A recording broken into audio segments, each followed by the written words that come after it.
Nouvelle vague de colère à Tindouf, voici pourquoi.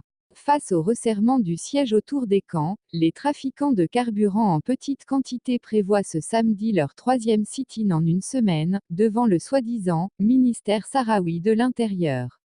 Détail. Rappelez-vous, le 360 se faisait l'écho, mercredi 3 avril, d'un grand rassemblement devant le siège du soi-disant ministère sahraoui de l'Intérieur, à Rabouni, pour protester contre le durcissement des mesures restrictives de déplacement vers la zone extramuros du Sahara marocain.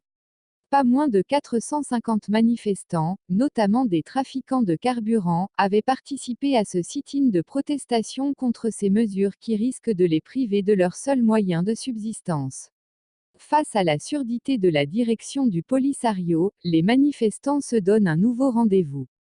Ce samedi 6 avril, devant le dit ministère de l'Intérieur, après un sit-in organisé, au même endroit hier vendredi 5 avril, pour protester contre les dites mesures limitant la délivrance des autorisations de sortie des véhicules vers la zone extramuros du Sahara marocain. La contrebande étant la principale activité des réfugiés, ces derniers, face à l'absence de toute solution alternative, ne savent plus à quel saint se vouer pour subvenir aux besoins de leur famille. La direction de Rabouni, pas plus d'ailleurs que les services algériens déployés autour des camps, n'en ont cure, les dernières défections enregistrées dans les rangs du front séparatiste les ayant amenés à opérer un nouveau tour de vie sécuritaire autour des camps.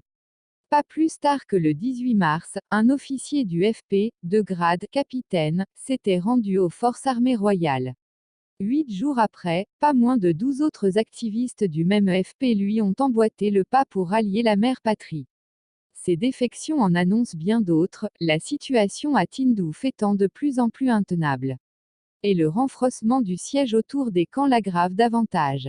L'expectative d'une implosion se renforce de jour en jour, d'autant plus que le mentor algérien du front séparatiste est en passe s'effondrer sous l'onde de choc populaire qui promet d'emporter dans son courant inexorable tout le système mafieux aujourd'hui engagé dans une bataille de survie improbable.